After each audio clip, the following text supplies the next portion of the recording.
Cette anecdote concerne le Grand JD et c'est pas joli. Là, toi et le Grand JD, vous risquez quelque chose pénalement, c'est chaud. Bonjour, je vous raconte 5 anecdotes qui me sont réellement arrivées en urbex, sauf une qui est fausse. À vous de deviner à quel moment je vous trahis. Vous semblez toujours bien kiffer ce petit jeu, alors continuons gaiement. Et aujourd'hui, je me suis dit, je vais tourner dehors parce que regarde comme il fait beau, faut sortir s'aérer. Rencontre avec des dealers dans une usine désaffectée. Alors, pour cette première anecdote, je vais vous raconter la fois où on avait rencontré, à notre insu, des dealers dans une usine désaffectée, comme son titre l'a clairement indiqué. Tout simplement, on se baladait dans une usine abandonnée, et puis là, on voit une bande de petits jeunes qui faisaient des petits trucs un peu dans leur coin, un petit bise quoi. En gros, ils avaient fabriqué une table avec une planche des tréteaux, et dessus, on voyait de la poudre blanche, et c'était pas du sucre à mon humble avis. Ils étaient réunis tout autour de ça, et puis on voyait qu'ils essayaient un peu de dissimuler le truc, genre ils se mettaient un petit peu devant et tout. Mais alors fort heureusement, en fait, ils étaient très sympas. En fait, ils ont vu qu'on avait des appareils photo et que tout simplement, on n'était pas là pour les faire chier, mais pour faire nos petites photos, nos petites vidéos. Donc ils nous ont gentiment dit, bah allez-y, passez, voilà. Bon, ils nous ont fait comprendre qu'il fallait pas non plus qu'on reste trop dans leur secteur, mais concrètement, ça s'est bien passé, tout le monde s'est respecté. Tout un hôtel qui tient sur une porte. Pour cette anecdote-ci, quand on s'est rendu compte du jeu d'équilibriste qu'il y avait dans cet hôtel abandonné, on a un peu serré les fesses, je vous avoue. On était dans un hôtel abandonné qui était très en ruine, très dégradé. Voilà, aux étages, il y avait beaucoup de trous dans le sol.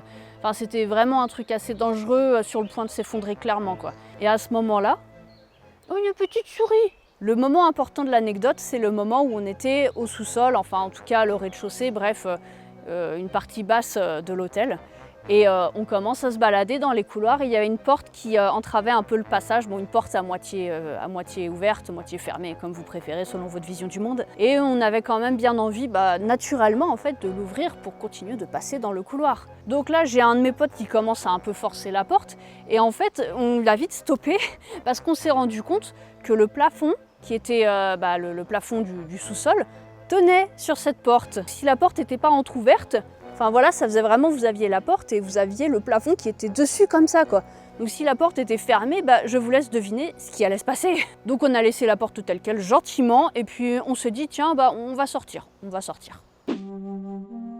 Les clés sous le pot de fleurs. C'est rigolo comme les automatismes perdurent même dans les lieux abandonnés. Vous savez, il y a un cliché où en fait souvent quand on cache ses clés de maison, on va les cacher sous le paillasson ou sous un pot de fleurs qui est devant l'entrée. Et là c'était le cas pour la maison abandonnée qu'on a visitée. En fait au début on est arrivé par le garage et on s'est rendu compte que si vous voulez, quand on passait la main dans la... Oula, j'ai failli me casser la gueule moi. Quand on passait la main dans la boîte aux lettres, on pouvait attraper les clés du portail, enfin du garage. Et donc on s'est dit, en fait le gars, ça se trouve, l'ancien habitant, a fait en sorte qu'il puisse atteindre les clés, les planquer un peu discrètement. Mais quelque part, une fois que tu savais où c'était planqué, tu pouvais les atteindre, tu pouvais les attraper. Et on s'est dit ça, on s'est mis devant la porte d'entrée. Alors il n'y avait pas de paillasson, mais il y avait un petit pot de fleurs sur le rebord d'une fenêtre. Et je vous laisse deviner qu'est-ce qu'il y avait sous le pot de fleurs. C'était bel et bien la clé de la porte d'entrée. Malheureusement, on n'a pas pu rentrer pour autant parce que la porte était verrouillée de l'intérieur par un cadenas. Donc c'est dommage parce qu'au final notre hypothèse était bonne, mais hélas ça n'a pas porté ses fruits pour cette fois. Poursuivi par la gendarmerie. Alors cette anecdote, on n'a pas été très malin. Ce qu'on a fait, voilà, je tiens bien à le préciser en début d'anecdote, c'est pas bien. L'histoire c'est qu'on était dans un manoir abandonné avec un de mes potes, on était juste tous les deux. Et alors avant de rentrer dans ce manoir, en gros pour se faufiler dans le terrain, il faut passer un peu devant le voisinage, enfin devant des maisons du voisinage. Donc nous on est passé aussi discrètement que possible, mais on a quand même supposé une silhouette de voisins qui nous observait par la fenêtre à un moment. Et effectivement, hélas, quelqu'un nous a vus sans trop réagir sur le moment, on va dire. Enfin bref, on a pu rentrer dans le manoir, faire notre petit urbex, jusqu'au moment où on voit dans la rue, alors heureusement que mon pote a tourné la tête à ce moment-là vers la fenêtre, il a vu en fait une voiture de gendarmes se garer devant le manoir. En sont sortis 2 gendarmes qui ont commencé gentiment à aller sur le terrain et à aller en direction du manoir dans lequel on était. Bon, enfin clairement voilà, suite au signalement du voisinage, ils venaient nous cueillir quoi, j'imagine. Hein. En fait on a filé très vite vers des fenêtres à l'arrière du manoir qui s'ouvraient quoi, qui étaient ouvertes. Et en fait comme des lâches on a taillé au fond du terrain. Les herbes étaient hautes, donc on a compté là-dessus pour pas trop se faire voir. Et puis en fait le fond du terrain était une genre de forêt quoi, enfin beaucoup de végétation assez dense. Et voilà, donc on s'est barré avant. Très peu de temps avant que les gendarmes entrent dans le manoir qui était quand même ouvert de partout. Mais en fait on a été un peu lâche sur le coup, on s'est barré alors que concrètement ils nous auraient peut-être interpellés, bon sortis des lieux, mais on a eu peur, on s'est cassé, voilà. Je sais que le grand JD a fait une connerie. Cette anecdote, peut-être la plus croustillante pour vous, petite commère, concerne le grand JD et c'est pas joli. C'est par rapport à une vidéo qu'il a sortie très récemment, en fait sa dernière urbex me semble-t-il dans un manoir abandonné avec Cody, qui est d'ailleurs une vidéo assez sympa. Allez voir leurs vidéos à Cody et au grand JD, elles sont chouettes. Il faut savoir que le château, le manoir qu'il a visité est un lieu que je connais très bien, dans lequel je suis allée plusieurs fois et il s'avère que quand j'y suis allée, alors la première fois c'était vraiment tryhard pour rentrer dedans. En fait on a dû carrément escalader une partie en ruine pour rentrer à l'intérieur et effectivement l'intérieur était magnifique, voilà, les pièces étaient encore en super état et certaines étaient totalement effondrées, enfin genre il n'y avait plus de sol. Le seul problème lors de notre urbex c'est qu'il y avait encore l'électricité.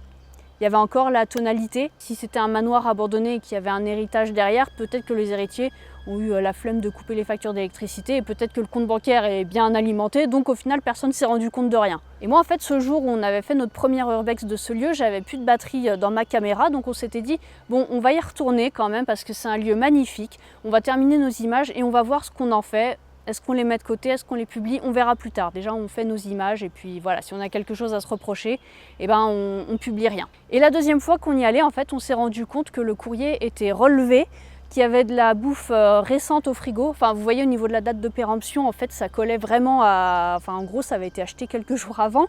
Pareil, le courrier, il avait été ramassé il y a 2 jours. Donc là, on s'est dit, ouais, en fait, il y a du passage, ça craint, quoi. Et suite à ça, alors je répète que c'était vraiment quelques mois avant le passage de Cody et du grand JD, et bah suite à ça, on s'est dit, bah c'est mort, en fait, c'est un lieu habité, on va pas insister, on va pas publier nos images. Et puis là, que vois-je publier sur YouTube?